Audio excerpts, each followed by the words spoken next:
About a year ago, I compared the Panasonic G7 to the A7S II, and so many people were surprised about how good of a job the G7 does for the money in regards to 4K video. The Panasonic G7 is once again on sale for the holiday season, and this time it's at a shockingly low price of $447.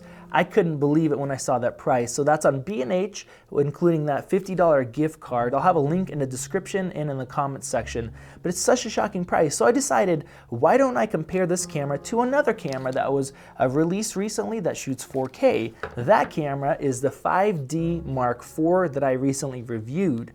So this camera's been out for a year and a half, and this one's been out for about 2 months now, and I wanted to see how they compare.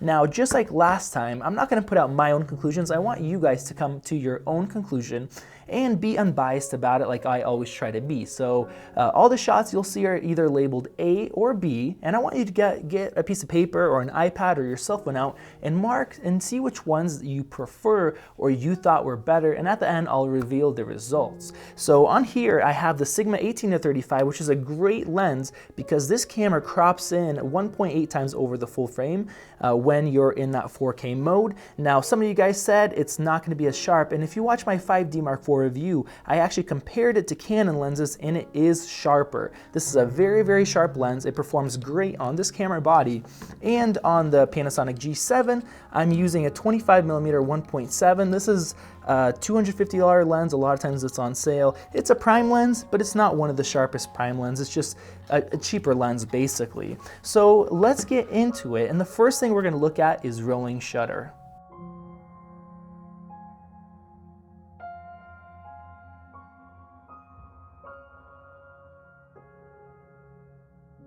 So personally, I definitely see a difference. One of these cameras is better than the other. Make sure you write down which one you think is better in this test. The next thing we're going to take a look at is low light. So we're going to start off from 800 and go up to 6400.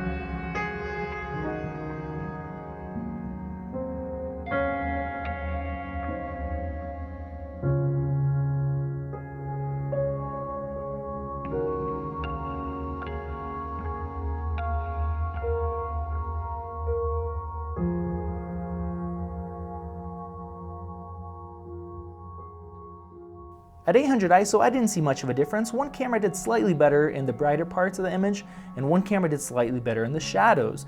But moving on, I definitely saw a noticeable difference, especially at 32 and 6400. It was clear that one of these cameras performed worse than the other.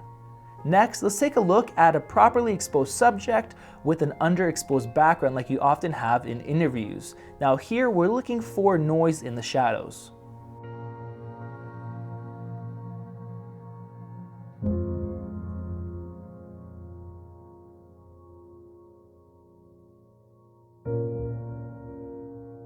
This next test we're taking a look at is going to be background blur. Now yes, the 5D Mark IV is a full frame sensor, but it crops in when you're in that 4K mode. So the settings are the same on the camera, so you guys can choose for yourself what looks better.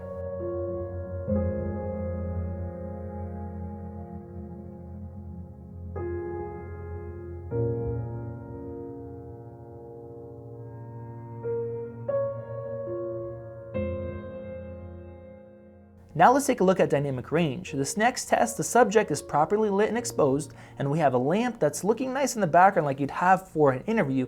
We're going to see how much of that highlight detail we can hold and bring back. So the first shot is just the unedited shot. The second one is bringing the highlights down.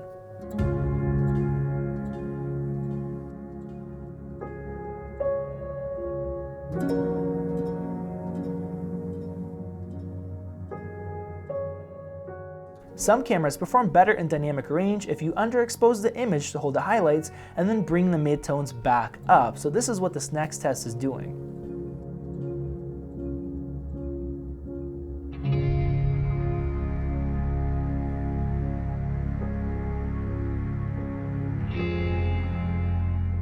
Many people prefer to have the contrast all the way down in camera, and they say that that improves dynamic range, and then you just add it back in when you're editing. This is what this next shot is. So both cameras have the contrast all the way down.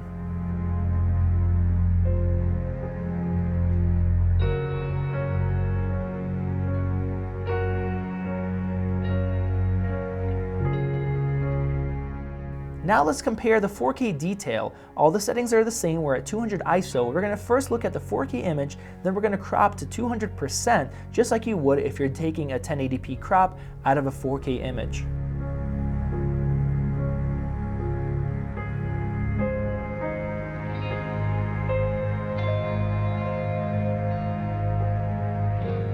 Now let's do the same test, but we're gonna look at higher ISOs. This is something you do if you wanna make sure everything is in focus and you're raising your aperture, and you have to raise your ISO to compensate. We're gonna start with 3200, then 6400.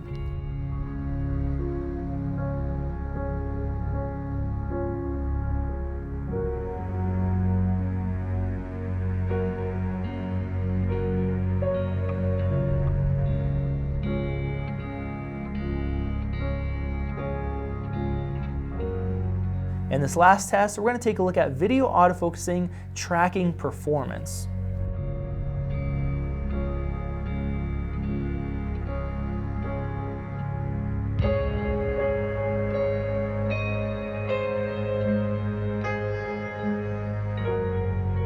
Alright guys, so I really hope you were writing down all your results. I want this to be unbiased. I want you guys to be open-minded. So if you didn't do that, please just pause this video, take a few more minutes, go back and write down which cameras you thought did best, because I just want you guys to do this. I think it's just very interesting and fun. It definitely was eye-opening to me.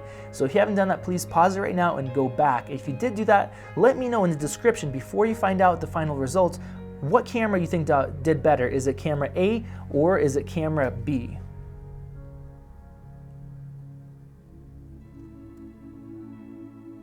Alright guys, so the results are that camera A is the Panasonic G7, camera B is the 5D Mark IV. This was an eye-opener for me. I did my review of the 5D Mark IV just a few weeks ago, and it does okay 4K, but it's limited because it's cropping in, and it has that codec that takes up a ton of space and is hard to edit on your computer.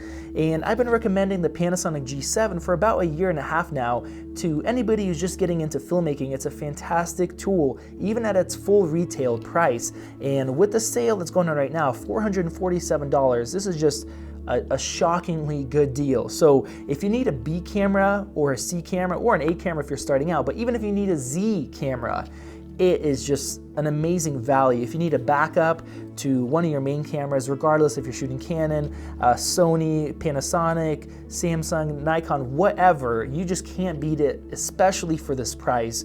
And it actually has a couple improvements, I guess, a couple other areas that you can't see in the test. But if you want to record to an external recorder like the Atomos Assassin, going straight to SSD using ProRes, you could do that with the Panasonic G7 as a 4K HDMI out. Now you cannot do that with the 5D Mark IV. I think they did this intentionally. It only outputs 1080p. So if you don't want to take up 256 gigs of space in just 1 hour of recording, which is what it does internally, and you want to get a nicer image with the better codec, you just can't do that, and it's frustrating. Another thing is you can put a speed booster onto this. What a speed booster is, if you don't know, is it's basically like a magnifying glass.